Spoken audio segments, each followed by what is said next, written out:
এই নাটক এক জায়গায় দাঁড়িয়ে বা একটা সিটে বসে দেখা যাবে তা নয়। এই নাটক দেখতে হলে হাঁটতে হবে, হাঁটতে হাঁটতে দেখতে হবে দৃশ্যান্তর। যারা ব্যাকরণের প্রশ্ন তুলতে স্বচ্ছন্দ বোধ করেন তারা এটাকে রোল প্লে বললে সেটা যথার্থ হয়। যারা ব্যাকরণের প্রশ্ন তুলতে স্বচ্ছন্দ বোধ করেন তারা এটাকে রোল প্লে বললেই সেটা যথার্থ হয়। তবে পাবলিক ড্রামা বলতে অনেকে পছন্দ করেন। সে যাই হোক, এই নাটকটি দেখতে হলে আপনাকে যেতে হবে শিলিগুড়ির কাওয়াখালীর ময়দানে। সেখানে 26শে আগস্ট অবধি শো হবে রোজ 5টি করে। ভারতীয় ন্যায় সংহিতার নানা দিক তুলে ধরা হচ্ছে। প্রথম দৃশ্য দেখুন। भारतीय न्याय संहिता, भारतीय नागरिक सुरक्षा संहिता और भारतीय साक्ष्य अधिनियम शामिल 1 जुलाई 2024 से देश भर में लागू हो चुकी है। महिलाओं और बच्चों की सुरक्षा के प्रति अधिक संवेदनशील कदमों तथा अत्याधुनिक तकनीक व डिजिटल साक्ष्यों पर विशेष बल देते हुए यह भविष्योन्मुखी न्याय प्रणाली प्रत्येक भारतीय नागरिक के लिए त्वरित, सुलभ और प्रभावी तरीके से न्याय सुनिश्चित करने के लिए प्रतिबद्ध है। এখানে থানায় ফোন আসছে, কোথাও একটা ডাকাতি হয়েছে। পুলিশের রিয়াকশন। নমস্কার, ইয়ারএসএস কন্ট্রোল রুম 112 থেকে বলছি। বলুন কিভাবে আপনাকে সাহায্য করতে পারি।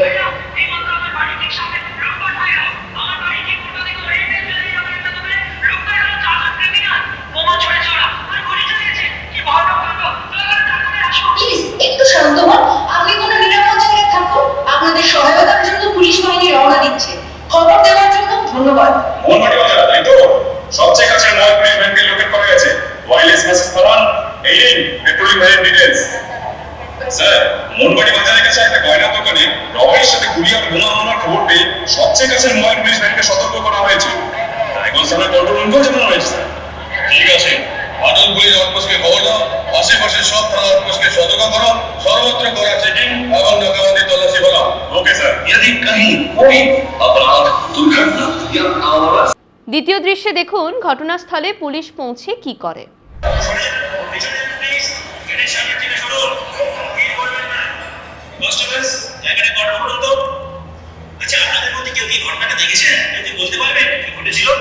আমি আমার বাড়ি থেকে দেখেছি ওরা 3টে বাইকে মোট 4 জন লোক দোকানে ঢুকে লুট করে নিয়ে পালালো। এমন সময় ওরা শুনলে কয়েক রাউন্ড গুলিও চালিয়েছে। দোকানের ভেতর আপনি তো ছিলেন। শান্ত হন প্লিজ। কি হয়েছিল ঘটনাটা বলুন তো। স্যার, আমার নাম শেখ সুন্দরদী, আর এই রক্তাক্ত পড়ে আছে এ আমার ছেলে বাপিতে। সাথে আর এই আমাদের শেষকাল উর্মিলা কোথায় গেল? ও এই তো। দুপুরে টিফিনের সময় ছিল, তাই আমার অন্য দুজন কর্মচারী খেতে গিয়েছে। দোকানের সিকিউরিটি গার্ড এই কোলাপসিবল গেটের কাছে দাঁড়িয়েছিল। আমরা এই কদিনই ছিলাম তো। মনে করে পরপর সবটা বলতে পারবেন তো এখন? স্যার, তখন দুপুর প্রায় 2:30 বাজে। 4 জন লোক দোকানে ঢুকলো, আর হঠাৎ ওদের একজন একটা দেশি পিস্তল বার করে আমার ছেলের বুকের থেকে সোজা গুলি চালিয়ে দিল। আমার একটা মাত্র ছেলে মরে গেল। আরেকজন দুষ্কৃতী আমার দিকে ছুটে এসে ক্যাশ বাক্স থেকে টাকা তুলতে শুরু করে দিল। স্যার, 15 মিনিটের মধ্যে লুটপাট চালিয়ে পালিয়ে গেল। স্যার, এসে এবার শেফা মৃতদেহের পঞ্চনামা শুরু করুন আর বডি পোস্টমর্টমের জন্য পাঠান।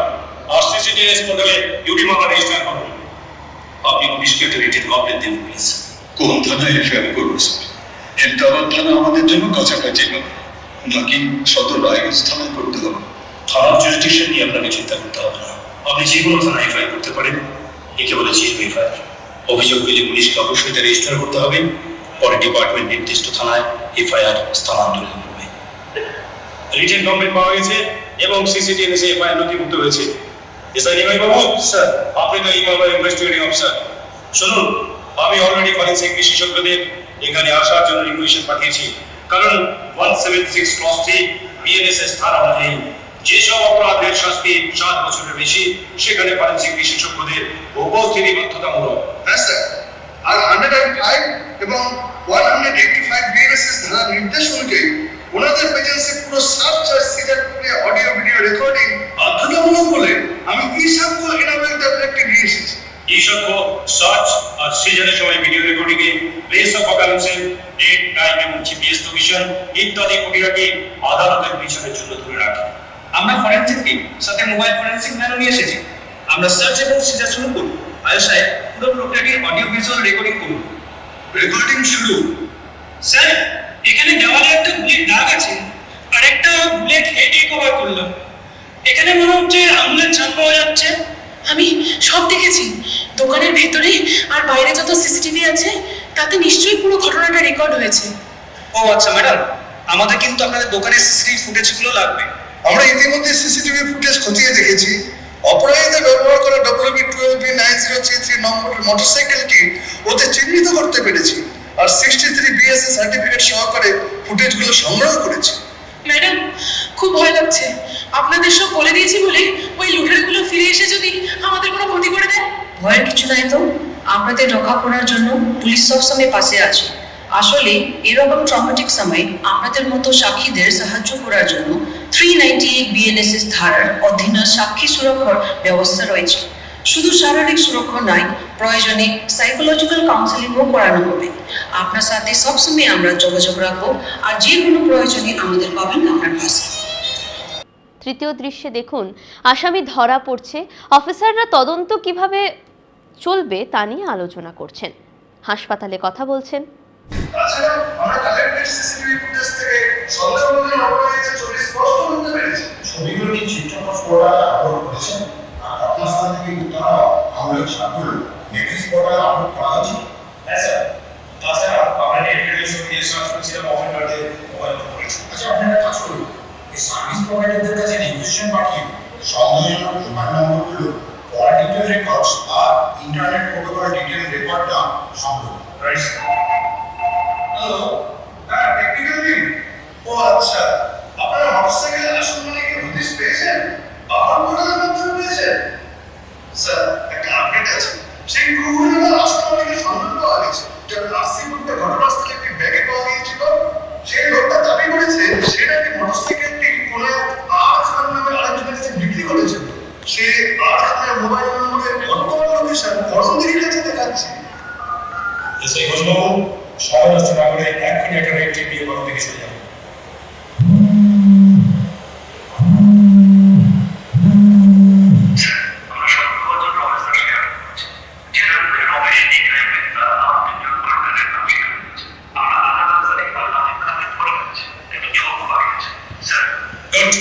আইন মোতাবেক তিনজনকে গ্রেপ্তার করুন। 4748 BNSS ধারা অনুযায়ী আসামির পরিবারকে গ্রেপ্তারের কারণ জানিয়ে বুঝিয়ে দেবেন। ঠিকঠাক জার্নালিস্ট বানিয়েছেন তো? সার্চ করার সময় এই সাক্ষ্য ব্যবহার করে অডিও ভিডিও রেকর্ডিং করেছিলেন নিশ্চয়ই। স্যার, সিস এভিডেন্স ফরেনসিক পরীক্ষার জন্য পাঠানোর আবেদন মঞ্জুর করা হয়েছে। আমি সিস আইটেমসের আলাদা সব প্রশ্নপত্র ফরেনসিক ল্যাবে পাঠিয়েছি। চালানের নম্বরটি রিপোর্টের জন্য সিসিটিএনএস এর ফরেনসিক সেকশনে আপলোড করে দিয়েছি। স্যার, আমরা কি 14 দিনের রিমান্ডের আবেদন করব? না, একেবারে পুরো 14 দিনের রিমান্ড নেওয়ার প্রয়োজন নেই। আপনি প্রথম দফায় 5 দিনের রিমান্ড চান এবং পরবর্তীতে প্রয়োজন হলে তদন্তের অগ্রগতির ভিত্তিতে আরও রিমান্ড চাইতে পারেন। 187 BNSS ধারা অনুযায়ী গ্রেপ্তারের পর প্রথম 60 দিনের মধ্যে যে কোনো সময় মোট 15 দিন রিমান্ডের অনুমোদন আছে। আর স্যার, ওদের হাত করে পাওয়াতে তো ম্যাজিস্ট্রেটের পারমিশন দরকার হবে না, কারণ ওরা যে ধরনের বিপজ্জনক ও নৃশংস অপরাধ ঘটাতে পারে সেটা তো দেখাই গেছে। হ্যাঁ, 43(3) BNSS ধারা অনুযায়ী অপরাধের প্রকৃতি ও গুরুত্ব বিবেচনা করে মার্ডার, অর্গানাইজড ক্রাইম বা ইলিগাল আর্মস রাখার মতো মামলায় হাত করা ব্যবহার করার অথরিটি আপনার আছে। আপনি ওদের ক্রিমিনাল অ্যান্টিসিডেন্টসও যাচাই করে নেবেন। Sure sir. স্যার, অফিস থেকে এইমাত্র কনফার্মেশন পেলাম যে ঘটনাস্থল থেকে পাওয়া আমাদের সব বড় তথ্যের সাথে মিলে গেছে। সে আগেও অপরাধের একটা ছিনতাইয়ের মামলায় গ্রেপ্তার হয়েছিল। ভালোই হলো। আপনি লার্নের কোর্টে 497 BNSS ধারা অধীনে বাজেয়াপ্ত গয়না এবং ভাঙা ফার্নিচার ইত্যাদি দোকান মালিকের কাছে ফেরতের জন্য আবেদন করুন। হ্যাঁ স্যার, কিন্তু তার জন্য তো বিচার শেষ হতে হবে। না, সেই নিয়ম তো বদলে গেছে। সেকশন 497 BNSS এর উদ্দেশ্য হল বিচার শেষ হওয়ার আগেই উত্তর হওয়া সম্পত্তি মালিকের হাতে হস্তান্তর করা। আপনি যত বেশি সময় এসব মামলায় রাখবেন, এগুলো তত নষ্ট হওয়ার সম্ভাবনা থাকে, তাই না? আপনি আদালতের কাছে এই ব্যাপারে আর্জি জানালেন। আদালত 14 দিনের মধ্যে সেসব সম্পত্তির ছবি ও ভিডিও ব্যবস্থা করবে। তাতে সিজড সম্পত্তির এভিডেন্সিয়ারি ভ্যালু অক্ষুণ্ণ থাকে। তারপর 30 দিনের মধ্যে সেসব প্রকৃত মালিকের হাতে তুলে দেওয়া হয়। চতুর্থ দৃশ্য, হাসপাতালে কি হচ্ছে দেখুন।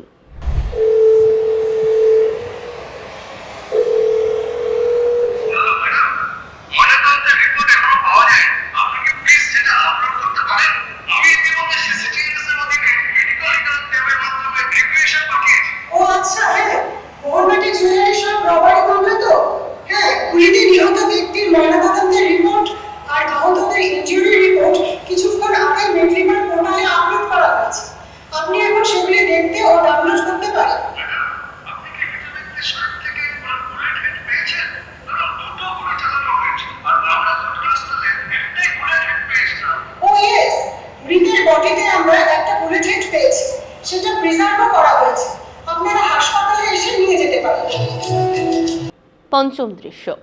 এবার দেখুন ফরেনসিক বিভাগ কি করলো।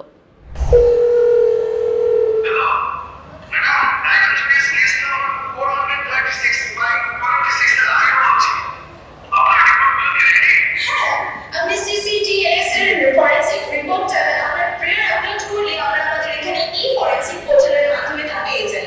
এটা তো এখন আইসিজিএস এর নেটওয়ার্কের অন্যতম মেইন পিলার। আপনার রিকোয়েস্ট আইডিটা একবার বলুন তো।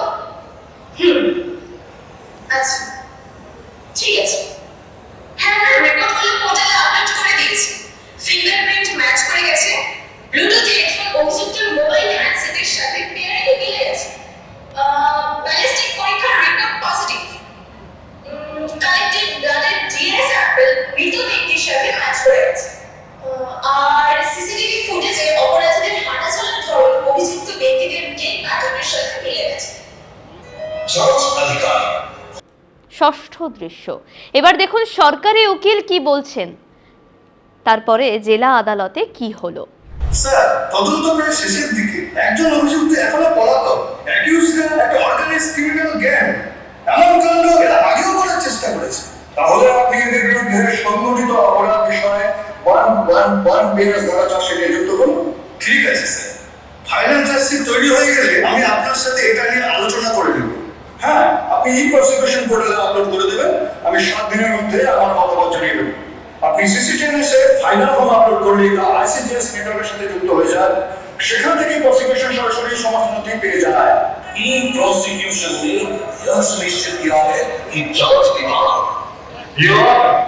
আমি আদালতের কাছে গ্রেপ্তার অভিযুক্ত সহ অ্যাবসকন্ডিং আসামির বিরুদ্ধে চার্জ গঠনের অনুমতি প্রার্থনা করছি। ইউর অনার, আমার বক্তব্যের ফলস ইমপ্লিকেশন ফাঁসানো হয়েছে, সেটা আমি প্রমাণ করে দেব। আমি মহামান্য আদালতের কাছে আরো কিছু সময় প্রার্থনা করছি। আমি সমস্ত নথিপত্র যাচাই করেছি এবং আমি সন্তুষ্ট। ন্যায় সংহিতার উদ্দেশ্য হল অপ্রয়োজনীয় বিলম্ব থেকে বিচার প্রক্রিয়াকে মুক্ত করা। আইনে কিন্তু 60 দিনের একটি কঠোর সুনির্দিষ্ট সময়সীমার মধ্যে চার্জ গঠনের নির্দেশ রয়েছে। তাছাড়া আমি দেখেছি যে চার্জশিটের কপি ইতিমধ্যেই সরবরাহ করা হয়েছে। অতএব আজ এই চার্জ গঠন করা হবে। যেহেতু পলাতক আসামি দীর্ঘ সময় ধরে গ্রেপ্তার এড়িয়ে চলছে এবং তাকে অ্যাবসকন্ডিং ঘোষণা করা হয়েছে এবং তার গ্রেপ্তারের কোনো সম্ভাবনা নেই, তাই আমি সেকশন 356 বিএনএসএস বিধান অনুযায়ী তার বিরুদ্ধে ইন অ্যাবসেন্সিয়া ট্রায়াল চালানোর অনুমতি প্রার্থনা করছি। আবেদন মঞ্জুর করা হবে। কিন্তু ইউর অনার, আমি আজ পুরোপুরি প্রস্তুত নই। দয়া করে আরেকটি তারিখ দিন। 346 বিএনএসএস ধারা অনুযায়ী ডিফেন্স ইতিমধ্যেই অনুমোদিত দুটি অ্যাডজমেন্ট চেয়ে আগে পেয়ে গেছে। আসামিদের 530 বিএনএসএস ধারা অনুযায়ী ভিডিও কনফারেন্সিং এর মাধ্যমে ভার্চুয়ালি হাজির করা হয়েছে। নথিপত্র অনুযায়ী আসামি পক্ষের আইনজীবীকে ইতিমধ্যেই এই মামলায় দুবার অ্যাডজমেন্ট দেওয়া হয়েছে। আর কোনো মুলতবি দেওয়া হবে না। আবেদন খারিজ করা হবে। আমরা কনফার্ম করেছি যে সমস্ত প্রসিকিউশন সাক্ষীদের ডিজিটাল আইডেন্টিফায়ার বিবরণ যেমন ইমেইল, মোবাইল নাম্বার ইত্যাদি আপলোড করা হয়েছে। এই অপরাধের একজন প্রধান সাক্ষী উর্মিলাকে সামান পাঠিয়ে তলব করতে আবেদন জানাচ্ছি, কিন্তু সে এখন ট্রমাটাইজড। কতদূর থেকে আদালতে আসাও তার পক্ষে সম্ভব নয়। তাই প্রার্থনা করছি যে তাকে ন্যায় স্মৃতির মাধ্যমে ডেজিগনেটেড প্লেস থেকে ভার্চুয়ালি আদালতে হাজির হওয়ার অনুমতি দেওয়া হোক। আবেদন মঞ্জুর করা হোক। আমি আসামিদের ঘটনাস্থলে দেখেছি। আজ এই আদালতের সামনে ওদের শনাক্ত করছি।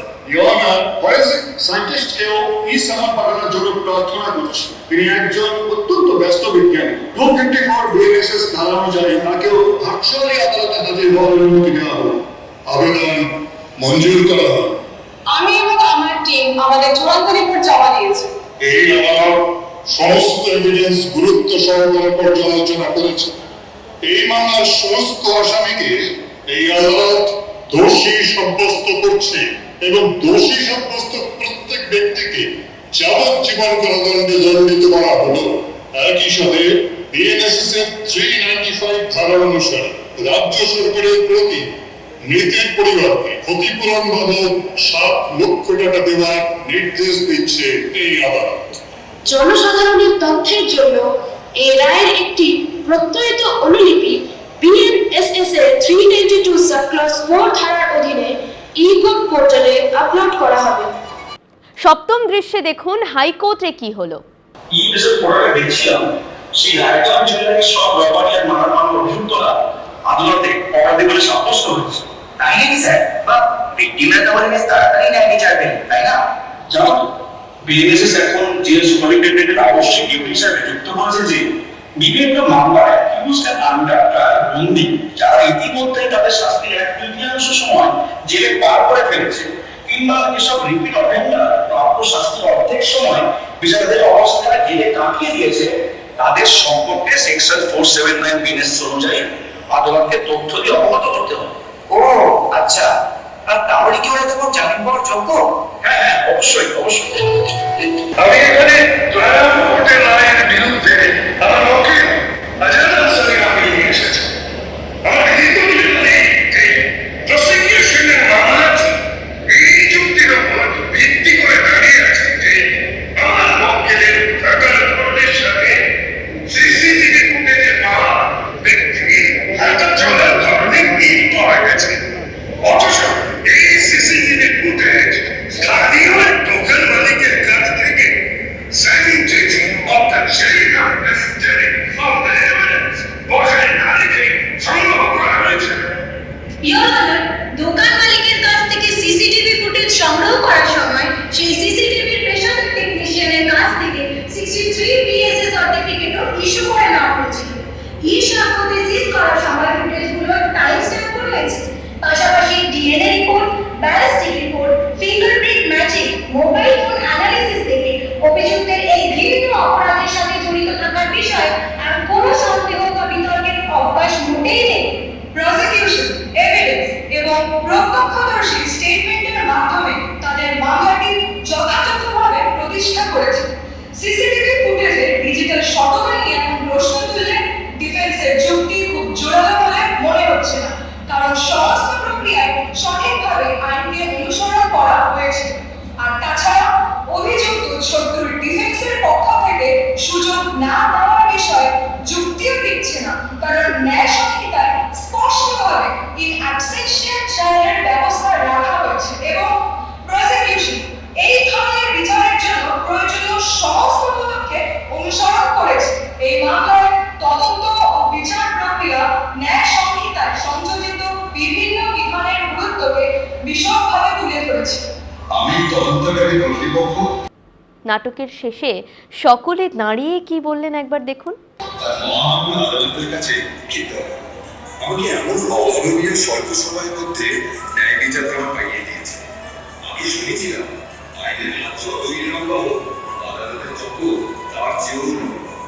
ভিক্টিমের পায়ে শুধু তারিখ তারিখ, কিন্তু সেসব যে আমার বদলে গেছে, নিজের অভিজ্ঞতায় চিনে গেলাম যে অনেকের সংহিতা এই শুরুয়াত आपत्कालीन वो ब्लॉक से लेकर अंतिम फैसले तक ये सफर न्याय संहिता के मूल उद्देश्यों को रेखांकित करता है। अंततः वैज्ञानिक साक्ष्य और न्यायिक प्रक्रिया सूक्ष्म समीक्षा की दोष तय कर कानूनी शासन को सुदृढ़ रूप से स्थापित करती है।